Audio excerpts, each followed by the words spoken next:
सबसे पहले मैं धर्मेंद्र प्रधान जी से आग्रह करता हूं कि श्री सिरसा जी को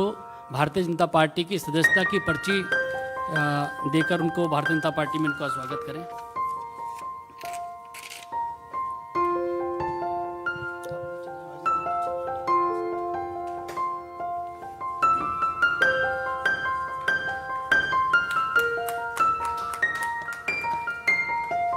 गजेंद्र सिंह शेखावत जी से मेरा आग्रह है कि पार्टी का पटका उनको पहना के उनको शामिल करें। बुके विदुड़ी जी, आरपी सिंह जी और दुष्यंत गौतम जी, आप लोग बुके देकर भी पार्टी में स्वागत करें। आज इस महत्वपूर्ण अवसर पर मंच पर आसीन मंत्रिमंडल के वरिष्ठ साथी आदरणीय धर्मेंद्र प्रधान जी, मंच पर आसीन भारतीय जनता पार्टी के राष्ट्रीय महामंत्री आदरणीय दुष्यंत गौतम जी, मंच पर आसीन दिल्ली भारतीय जनता पार्टी के वरिष्ठ नेता, दिल्ली की विधानसभा में नेता प्रतिपक्ष आदरणीय विधुड़ी जी, आदरणीय आरपी सिंह साहब, और विशेष रूप से जिनकी उपस्थिति ने आज इस कार्यक्रम को अत्यंत महत्वपूर्ण भी बनाया है, ऐसे हमारे आदरणीय सिरसा साहब। मैं मानता हूं कि भारत की राजनीति में, और विशेष रूप से यदि मैं उत्तर भारत की राजनीति की चर्चा करूं और उत्तर भारत की राजनीति में सिख चेहरों की यदि बात करूं, तो जो दृश्य आपके सामने उभरेगा उसमें से एक चेहरा अवश्य रूप से आदरणीय सिरसा जी का होगा। 2 बार दिल्ली में राजौरी विधानसभा से विधायक रहे और जिन्होंने वर्षों तक लगभग पिछले पूरे 1 दशक तक दिल्ली गुरुद्वारा मैनेजमेंट कमेटी के साथ में प्रमुख दायित्वों के साथ में काम किया और लगभग पिछले 3 साल से दिल्ली गुरुद्वारा मैनेजमेंट कमेटी के अध्यक्ष के नाते भी काम कर रहे हैं। जैसा आदरणीय बलूनी जी ने कहा, श्रद्धेय प्रधानमंत्री जी के मार्गदर्शन में, उनके नेतृत्व में भारतीय जनता पार्टी जिस रीति नीति के साथ में काम कर रही है और जैसा उसका परिणाम विश्व भर में देखने को मिला है, देश भर में जो परिणाम देखने को मिला है, भारतीय जनता पार्टी के कुनबे में जो परिवार भाव से काम करने वाली पार्टी है, निरंतर नए नए चेहरों के आने से न केवल हमारी शक्ति बढ़ती है, ताकत बढ़ती है, अपितु भारतीय जनता पार्टी का धरातल पर व्याप भी और अधिक जो है वो सुगठित होता है। मैं आदरणीय सिरसा जी को इनका स्वागत करते हुए भारतीय जनता पार्टी के परिवार में जिम्मेदारी के साथ में ये बात कह सकता हूं कि आगामी पंजाब के चुनाव में निश्चित रूप से सिरसा जी के भारतीय जनता पार्टी के कुनबे में आने से एक बहुत बड़ा लाभ भी होगा, बहुत बड़ा परिवर्तन होगा। मैं आदरणीय सिरसा जी का हृदयपूर्वक स्वागत करते हुए भारतीय जनता पार्टी, जो दुनिया की सबसे बड़ी पॉलिटिकल पार्टी है, उस कुनबे में स्वागत करता हूं और करते हुए अपने आप को आनंदित महसूस करता हूं। बहुत सारा धन्यवाद।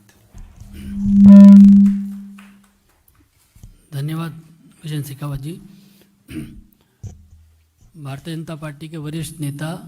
और देश के शिक्षा मंत्री आदरणीय धर्मेंद्र प्रधान जी से मेरा आग्रह है कि इस अवसर पर अपना उद्बोधन करें। मित्रों, आज हमारी पार्टी के लिए एक शुभ दिन है। भारतीय जनता पार्टी में आदरणीय सिरसा जी का ज्वाइन करना पार्टी की संगठन को, पार्टी की जनाधार को मजबूती देगा। ऐसे ही सिरसा जी हमारे साथ थे ही, लंबे समय से हम लोग काम करते आए हैं और मैं आज व्यक्तिगत रूप में सिरसा जी की एक हमारी पार्टी में ज्वाइनिंग करने का तो एक आनंद है ही, लेकिन उन्होंने एक अच्छी मिसाल है। अभी सिरसा जी यहाँ आप लोगों के पास फॉर्मली सदस्यता लेने के लिए आने के पहले भारतीय जनता पार्टी की राष्ट्रीय अध्यक्ष माननीय जगत प्रकाश नड्डा जी और हम सभी के नेता, देश की यशस्वी गृह मंत्री माननीय अमित शाह जी का शुभेच्छा लेते हुए, उनकी स्नेह लेते हुए आज ज्वाइन किए हैं। मैं सिरसा जी को और इस घड़ी में जिस समय में पार्टी में वो ज्वाइन कर रहे हैं उनको मैं स्वागत करता हूं। मैं सबसे पहले भारतीय जनता पार्टी के नेशनल प्रेसिडेंट श्री जेपी नड्डा जी, देश के गृह मंत्री श्री अमित शाह जी, उनका तहे दिल से धन्यवाद करता हूं जिन्होंने अभी मुझे पार्टी में ज्वाइन कराया, मुझे स्नेह दिया। और मेरे पार्टी के अति वरिष्ठ साथी जो भारतीय जनता पार्टी के देश भर के बड़े लीडर के साथ साथ देश की कैबिनेट में मंत्री माननीय गजेंद्र शेखावत जी, माननीय धर्मेंद्र प्रधान जी, हमारे मेंबर पार्लियामेंट बलूनी साहब, माननीय श्री गौतम जी, रामवीर बिधूड़ी साहब, सारा आरपी सिंह जी। मैं दिल्ली सिख गुरुद्वारा मैनेजमेंट कमेटी के माध्यम से देश भर में, दुनिया भर में मानवता की सेवा, देश की सेवा और हमारे पंथ की सेवा हर उस जगह पर जहाँ पे भी हमारी इस कम्युनिटी को जरूरत पड़ी, हमने वो पूरे देश के अंदर जाके अपने लोगों की आवाज़ को बुलंद किया। मैनू इस गल का बड़ा फकर आ कि मैनू इस देश की राजधानी के अंदर 2 बार दिल्ली के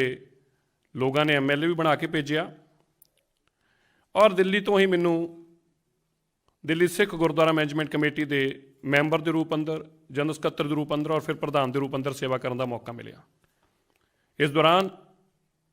चाहे मानवता की सेवा की गल हो, देश और दुनिया के अंदर सिक्खी का परचम लहराना हो, देश में दसना हो, दुनिया में दसना हो सिख कौन आ, सिखा की परंपरा है और की मानवता की सेवा करने का जज्बा सिख रखते हैं। पूरे देश और दुनिया ने इस गल मन्निया और देश और दुनिया के अंदर ये मानवता की सेवा की एक नवी मिसाल कायम की, जिसकी बाद च देश के प्रधानमंत्री ने भी ट्वीट करके और दिल्ली की पुलिस ने भी सारे गुरु घरां की आराधना करते हुए धन्यवाद किया। अज श्रोमणी अकाली दल के लंबे समय तक भारतीय जनता पार्टी के नाल अलायंस पार्टनर रूप च रहे और देश के अंदर जदों भी कोई सिख मुद्दा, कोई पंजाबीयत की गल का मसला खड़ा हुंदा सी ते साडी भाईचारक साँझ जिहड़ी सी जिस पार्टी नाल सी उहदे माध्यम तो हमेशा ही इस लड़ाई नूं लड़ते आए। पर अज जो साडे देश के अंदर सिख ने, वो भावें कन्याकुमारी तो लैके कश्मीर तक होण, हरेक दे बहुत सारे मुद्दे खड़े ने और उन्हां मुद्दिआं दे हल दे वास्ते जदों असीं किसी की आवाज़ बुलंद करदे को आवाज़ चुकदे हां ते सब तो पहलां जरूरत पैंदी आ वो सरकार दी जिहड़े मसले हल कर सकदी आ। मैं अज क्योंकि हमेशा ही सिख मुद्दों के उत्ते अपनी आवाज़ नूं बुलंद रखिया है, मैं जदों देश के गृह मंत्री श्री अमित शाह जी नूं देश भर के सिखां के कुछ मसलों के उत्ते गलबात की, मैनूं इस गल की बड़ी प्रसन्नता हुई, बड़ी खुशी हुई कि ना केवल उन्होंने बल्कि उन्होंने देश के प्रधानमंत्री नाल भी गल करा के इस गल नूं कहा कि मैं ये सारे मसले असीं हल करना चाहुंदे हां। असीं चाहुंदे हां कि जिहड़ी साडी सब तो देश का गौरवमयी कौम आ सिख कौम, जिस दे उत्ते पूरी दुनिया नूं माण आ, सानूं भी माण आ,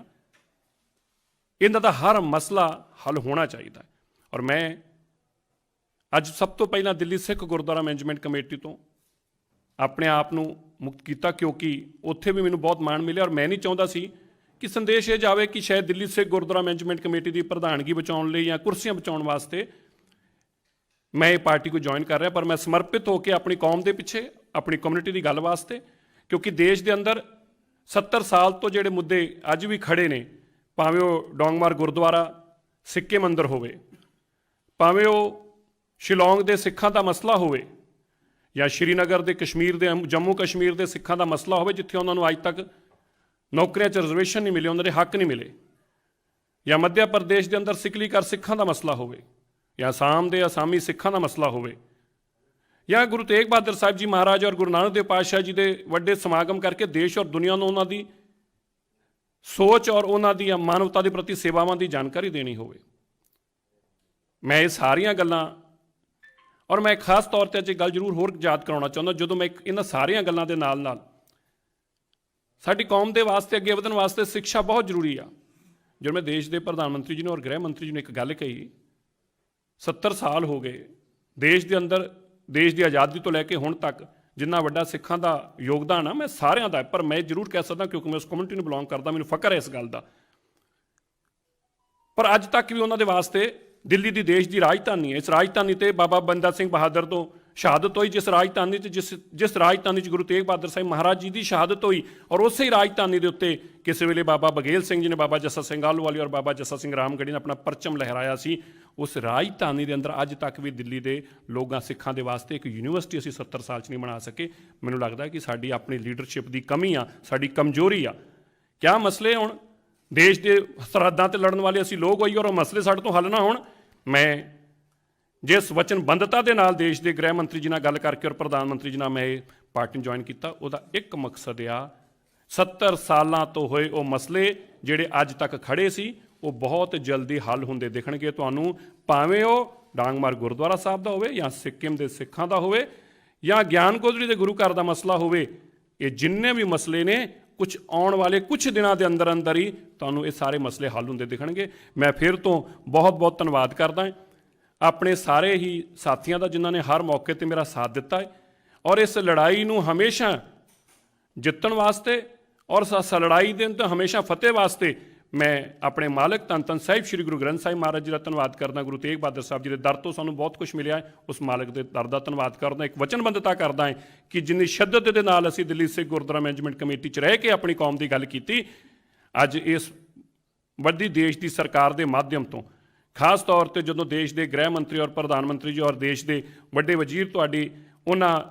ਜੋ ਤੁਹਾਡੇ ਸੋਚ ਹੋਵੇ, ਜੋ ਤੁਹਾਡੇ ਮੰਗ ਹੋਵੇ, ਜੋ ਤੁਹਾਡੇ ਕੌਮ ਦੇ ਮਸਲੇ ਹੋ ਉਹਨੂੰ ਹੱਲ ਕਰਨ ਨੂੰ ਬੈਠੇ ਹੋਣ, ਤਾਂ ਮੈਂ ਜ਼ਰੂਰ ਕਹਿ ਸਕਦਾ ਹਾਂ ਜਿੰਨੀ ਕਿ ਅੱਗੇ ਸ਼ਿੱਦਤ ਨਾਲ ਲੜ ਰਹੇ ਸੀ, ਜਿੰਨੀ ਸ਼ਿੱਦਤ ਨਾਲ ਮਸਲਿਆਂ ਲਈ ਖੜੇ ਹੁੰਦੇ ਸੀ, ਉਸ ਤੋਂ 10 ਗੁਣਾ ਤਾਕਤ ਦੇ ਨਾਲ ਆਪਣੀ ਕੌਮ ਦੇ ਮਸਲੇ ਹੱਲ ਕਰਨ ਵਾਸਤੇ ਅਸੀਂ ਖੜੇ ਹੋਵਾਂਗੇ। ਮੈਂ ਫਿਰ ਤੋਂ ਸਭ ਦਾ ਧੰਨਵਾਦ ਕਰਦਾ, ਦੇਸ਼ ਦੇ ਪ੍ਰਧਾਨ ਮੰਤਰੀ ਦਾ ਧੰਨਵਾਦ ਕਰਦਾ, ਦੇਸ਼ ਦੇ ਗ੍ਰਹਿ ਮੰਤਰੀ ਜੀ ਦਾ, ਪਾਰਟੀ ਦੇ ਨੈਸ਼ਨਲ ਪ੍ਰੈਜ਼ੀਡੈਂਟ ਸਾਹਿਬ ਦਾ ਔਰ ਮੇਰੇ ਨਾਲ ਬੈਠੇ ਹੋਏ ਸਾਰੇ ਹੀ ਦੇਸ਼ ਦੇ ਵੱਡੇ ਵਜ਼ੀਰਾਂ ਦਾ ਵੀ ਮੈਂ ਬਹੁਤ ਬਹੁਤ ਦਿਲ ਦੀਆਂ ਗਹਿਰਾਈਆਂ 'ਚੋਂ ਧੰਨਵਾਦ ਕਰਦਾ। ਮੀਡੀਆ ਦੇ ਸਾਰੇ ਬੰਦਿਆਂ ਦਾ ਧੰਨਵਾਦ ਕਰਦਾ ਔਰ ਮੈਂ